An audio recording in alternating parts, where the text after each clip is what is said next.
A true leader not only shows the way, but leads the way. A seasoned administrator, academician, and an economist by heart, our group director, Dr. Amarjeet Singh Khalsa sir, symbolizes all. Sir is a well-known analyst in the economics and financial arena, a young visionary and policymaker in the field of management education, and also a renowned corporate consultant in the field of finance and capital market. I request our group director, Dr. Amarjeet Singh Khalsa sir, to please enlighten us with his inaugural address.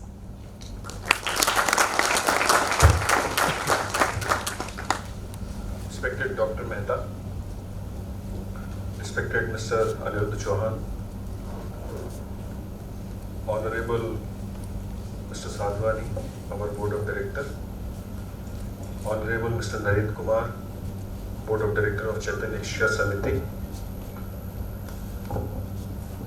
my faculty colleagues, and above all, my dear students. It always becomes difficult for me because in chronology, from last so many years, I have to speak after Naren sir. And I always feel a problem because he always speaks what I am supposed to and what I plan to speak here. So to take a clue from him, he has initiated his discussion today with G20 Summit. So let us align these two summits happening in this world. One at the moment is happening in Delhi and another is happening here. And believe me, this summit is more important for you because this is the summit which is going to change your life, and this is the summit which you are going to remember throughout your life. But I would like to extend what Sir has said about how you are aligned, your future is aligned to this event which is happening. I was going through the agenda points of G20. Yesterday night I was reading about it and I read that there are 3 agenda points of G20 meeting. The first, their concern is Russia and Ukraine war which is going on. Second is the high debt of the countries around the world, which is a concern for G20 nations. And third, the agenda point is how to give more financial resources to the developing and underdeveloped countries. When I read these 3 agenda points, I saw that it is happening in the same manner it used to happen from so many years. So what's new in this? Let me tell you what's new in this. First time, when India is hosting this meeting, India has added 3 more agenda points exclusively to this meeting. And these are known and popularized as Indian agenda points to G20. And the world is discussing it today in the meeting. By today evening, we'll get to know the minutes also, what has been decided. And the 3 agenda points which are added as Indian agenda points to G20 meet, I'll tell you and brief you about that. And that's how you will connect, how you find a place into that. The first agenda point which has been added by India is known as life. Now life here means how we can make the nature more sustainable for all around growth which is happening around the world. Specifically to the energy sector. The second agenda point which has been added by Indian government is, which is very interesting, that is digital infrastructure. You know, India is always having in abundance all the factors of production, land, labor and capital, whatever you have read.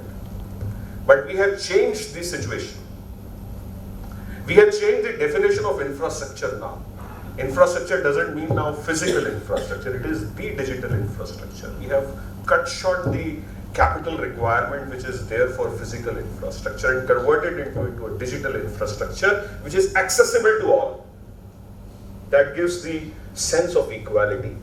That opens the door for millions and billions of consumers overnight. That's the second agenda point of Indian government. And the third agenda point is women. how to increase the participation of women in every facet of life. See how these agenda points are designed by Indian government, and you see a place in that. I'll tell you how. When we club all these three agenda points, there is only one thing which is going to happen, that is growth.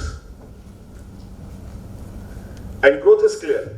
Growth is not visible from the GDP numbers. Don't see GDP numbers for watching the growth. From last so many years, along with CII, we are propagating this idea of watching the GST numbers rather than GDP growth.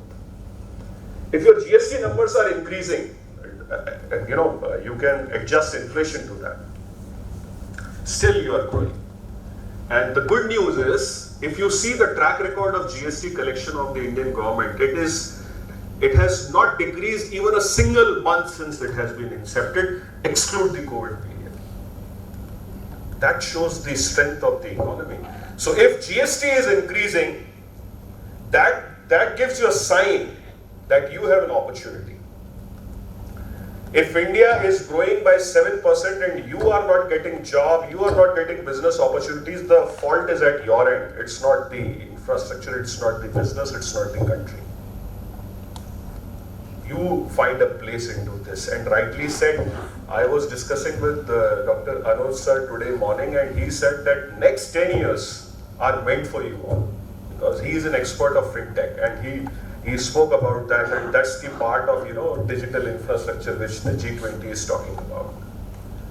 So taking a clue from Naren sir, that's right, because this summit is happening at the right time. So this is how you find a place in this economy.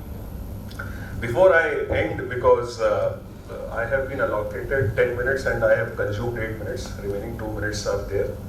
So I would like to speak something about the thought process of the people who are sitting here on the dais. When we were thinking about whom to call on the day one to interact with you, there were few names in our mind, and top of that, we are sitting here. And the idea was clear. When we request Dr. Anuj to be here, and it is his modesty that he has accepted to be here, the point was clear that industry is sitting with you. It is your skill which has to be matched with their requirement. They are here to motivate you, that they are standing behind you. That was the idea about why Dr. Mehta is here. But why to talk about one industry? It's the confederation.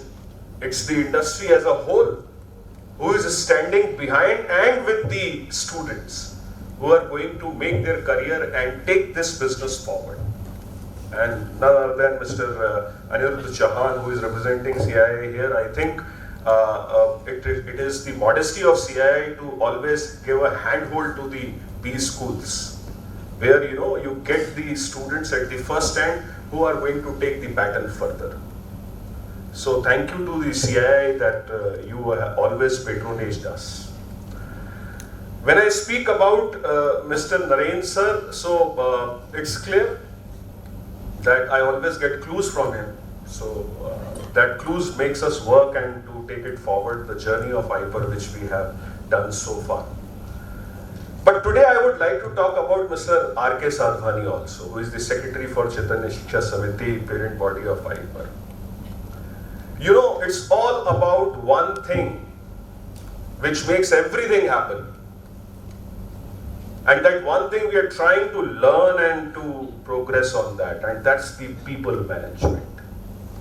The only one mantra which we have got from him since day one is that if you manage your people well, they will manage rest of everything.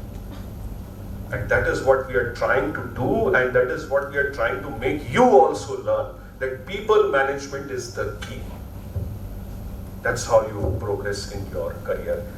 Thank you. I won't take much of time. Reason being, we will be talking to you very often and on a lot of things in coming days also. So today I would not like to come in between you and the guest and you should get enlightened from them. So always remember that this is your summit and this is your day. Forget G20. Remember IPER, your day one induction summit.